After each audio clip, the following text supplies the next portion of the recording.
ശ്രീ ജയചന്ദ്രൻ, കേരളത്തിൻ്റെ 20 ലോക്സഭാ മണ്ഡലങ്ങളുമായി ബന്ധപ്പെട്ട് ഇന്ന് പരസ്യപ്രചാരണം അവസാനിച്ച് നാളെ നിശബ്ദ പ്രചാരണവും കഴിഞ്ഞ് പോളിംഗ് ബൂത്തിലേക്ക് പോകുന്ന ഒരു അന്തിമ ഘട്ടത്തിൽ ഇപ്പോൾ എത്തി നിൽക്കുകയാണ്. ഈ പ്രചാരണ കാലമാകെ പരിശോധിച്ചാൽ എന്താണ് കേരളത്തിൻ്റെ ഒരു പൊതു അവസ്ഥ? എന്താണ് ഇടതുമുന്നണിക്കും അതുപോലെ തന്നെ ഐക്യജനാധിപത്യ മുന്നണിക്കും എത്രമാത്രം പ്രതീക്ഷ നൽകുന്നതാണ് ഈ ലോക്സഭാ തിരഞ്ഞെടുപ്പ്, ഇവിടുത്തെ 20 സീറ്റ്? അതോടൊപ്പം തന്നെ BJP സംബന്ധിച്ചും താങ്കളുടെ ഒരു വിലയിരുത്തൽ. ത്രികോണ മത്സരമാണ് നടക്കുന്നത്. പക്ഷേ ആ ത്രികോണ മത്സരത്തിൽ ഇപ്പോൾ BJPയുടെ ഒരു അവസ്ഥ, ഈ അവർ പോലും പ്രതീക്ഷ കാണുന്ന അല്ലെങ്കിൽ അവർ മത്സരരംഗത്ത് സജീവമാണെന്ന് അവർ ധരിക്കുന്ന മണ്ഡലങ്ങളിൽ പോലും അവരൊരു 3-ാം സ്ഥാനത്തേക്ക് വളരെ പ്രകടമായി തന്നെ മാറപ്പെട്ടിട്ടുണ്ട്. ആ നിലയിൽ കാര്യങ്ങൾ പൊതുവിൽ നിൽക്കുന്നുമുണ്ട്. തിരുവനന്തപുരമാണ് ഏത് നിലയിൽ എന്ന് വേണമെങ്കിൽ അവർക്ക് പറയാവുന്ന ഒരു മണ്ഡലം, കുറേ കൂടി മത്സരം. പക്ഷേ അപ്പോഴും വിജയപ്രതീക്ഷയിലേക്ക് BJPക്ക് എത്താൻ കഴിയാത്ത ഒരു പ്രകടമായ സാഹചര്യം പ്രചരണ രംഗത്തു കൂടി തന്നെ ഉരുത്തിരിഞ്ഞു വന്നിട്ടുണ്ടോ? 3 മുന്നണികളെയും കുറിച്ച് താങ്കളുടെ ഒരു അസസ്മെൻറ്റ്.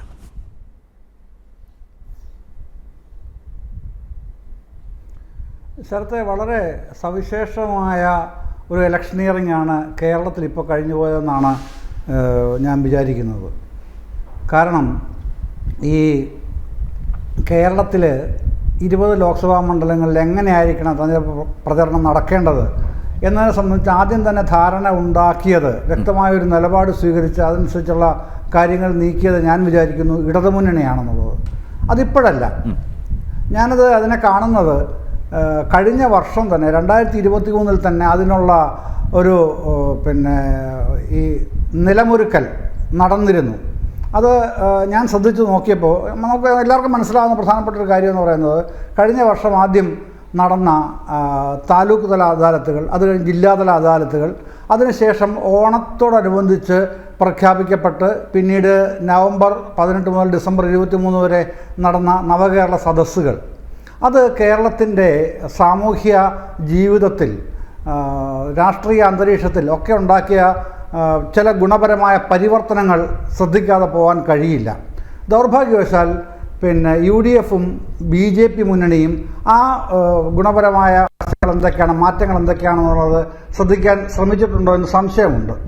കാരണം ഈ നവകേരള സദസ്സിൽ ഉടനീളം 140 മണ്ഡലങ്ങളിലും മുഖ്യമന്ത്രിയും മന്ത്രിമാരും പറഞ്ഞുകൊണ്ടിരുന്നത് കേരളത്തെ എങ്ങനെയാണ് യൂണിയൻ ഗവൺമെൻറ് ശ്വാസം മുട്ടിക്കുന്നത് എന്നുള്ളതിനെ സംബന്ധിച്ച് മാത്രമാണ് 140 മണ്ഡലങ്ങളും വിശദമായി സംസാരിച്ചുകൊണ്ടിരുന്നത്. അത് ഓരോ ദിവസവും നടക്കുന്ന ഈ യോഗങ്ങളിൽ തലേ ദിവസത്തേക്കാൾ അധികം ആളുകളെ പിറ്റേ ദിവസം ആകർഷിക്കുന്ന തരത്തിലേക്ക് നവകേരള സദസ്സുകൾ മാറ്റിയെടുക്കാൻ കേന്ദ്ര ഗവൺമെൻറ്റിനെതിരായിട്ടുള്ള വിമർശനങ്ങൾ വളരെ തീക്ഷ്ണമായി ഈ 140 മണ്ഡലങ്ങളിൽ ഉന്നയിക്കാൻ ഒക്കെ മന്ത്രിസഭയ്ക്ക്, മുഖ്യമന്ത്രിക്ക് വളരെ ഫലപ്രദമായി കഴിഞ്ഞിട്ടുണ്ട്.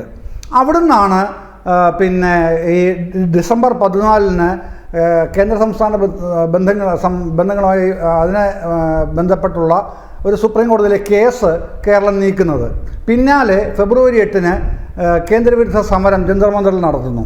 ഇങ്ങനെ വളരെ ശ്രദ്ധേയമായ നിലയിൽ അടിത്തറ ഒരുക്കുന്നതിനുള്ള എല്ലാ നടപടികളും ഗവൺമെൻറ്റും മുഖ്യമന്ത്രിയും മന്ത്രിസഭയും LDF-ഉം അതിലെ ഓരോ പാർട്ടിയും അതിൻ്റെ നേതൃത്വവും താഴെത്തട്ടിലുള്ള യൂണിറ്റും എല്ലാം വളരെ ഫലപ്രദമായി നിർവഹിച്ച ഒരു തെരഞ്ഞെടുപ്പ് ഒരുക്കം സമീപകാലത്തെങ്ങും കണ്ടിട്ടില്ലാത്ത വിധം അത്രയധികം ആഴത്തിലും പരപ്പിലും തന്നെയായിരുന്നു കേരളത്തിൽ നടന്നത്.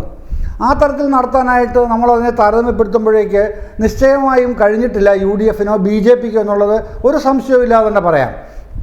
ഇവിടെ സംഭവിച്ച മറ്റൊരു പ്രത്യേകത എന്ന് പറയുന്നത്, ഞാൻ കണ്ടിട്ടുള്ളത് മലപ്പുറവും പൊന്നാനിയും ഒഴിച്ച് കേരളത്തിലെ 20 മണ്ഡലങ്ങളിലും LDF-ന് ബേസ് വോട്ട് എന്ന് പറയാവുന്നത് ഒരു 3 ലക്ഷത്തിനടുത്ത് വോട്ടുകളുണ്ട്.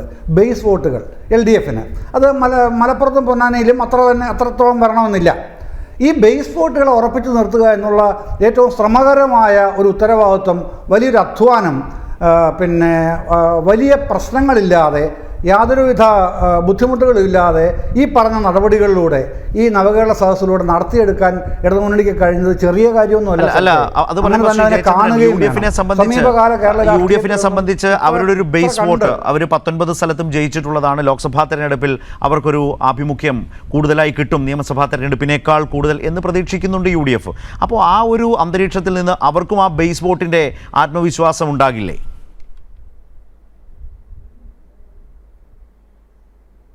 ഉണ്ടാവും. നമുക്ക് UDF എന്ന് പറയുന്നത് ഇവിടെ ഒരു ചെറിയ ശക്തിയൊന്നും അല്ലല്ലോ കേരളത്തിൽ, നമുക്കറിയാവുന്നതല്ലേ. UDFന് നല്ല പ്രാധാന്യമുണ്ട്, കരുത്തുമുണ്ട് കേരളത്തിൽ.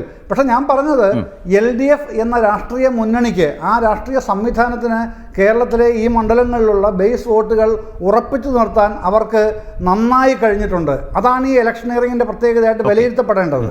അതിനുശേഷം സ്വന്തം വോട്ടുകളെ ഫലപ്രദമായി ഉറപ്പിച്ചു നിർത്താനുള്ളത് ഒരു മുന്നണി നേരിടുന്ന ഏറ്റവും വലിയ രാഷ്ട്രീയ പരീക്ഷണമാണ്. 2019 ഇടതുമുന്നണി കഴിയാതെ പോയതാണ്.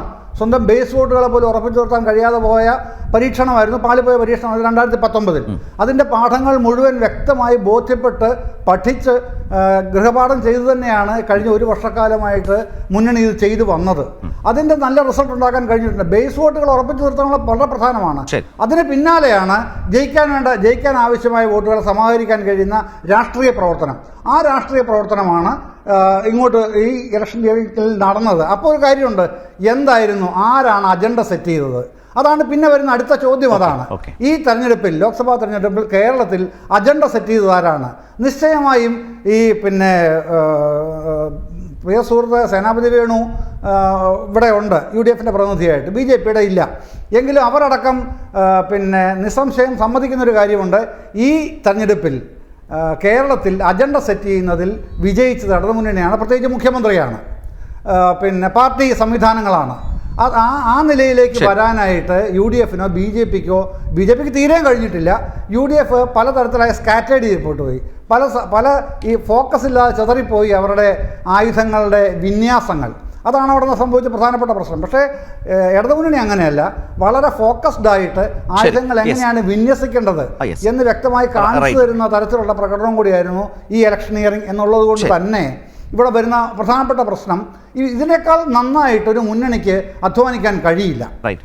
അതായത് സേനാപതി വേണു അദ്ദേഹം പറഞ്ഞത് ഇടതുമുന്നണി അത്ര മികവോടെ വളരെ ദീർഘവീക്ഷണത്തോടെ ഈ തെരഞ്ഞെടുപ്പിലേക്ക് ചുവടുവെച്ചെത്തി എന്നാണ് അദ്ദേഹം പറഞ്ഞത്. അതിന് അദ്ദേഹം പല കാര്യങ്ങളും സൂചിപ്പിച്ചു.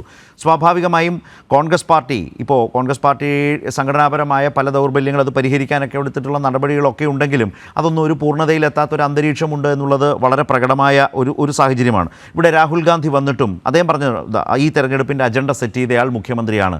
രാഹുൽ ഗാന്ധി വന്നിട്ടും മോദിക്കെതിരായ വോട്ടിനെ കേരളത്തിൻ്റെ അന്തരീക്ഷത്തിൽ ഏറ്റവും അധികം തങ്ങളുടെ പക്ഷത്തേക്ക് എത്തിക്കാൻ കഴിയുന്ന വിധത്തിലേക്ക് ഒരു അജണ്ട സെറ്റ് ചെയ്യാൻ കഴിഞ്ഞിട്ടില്ല.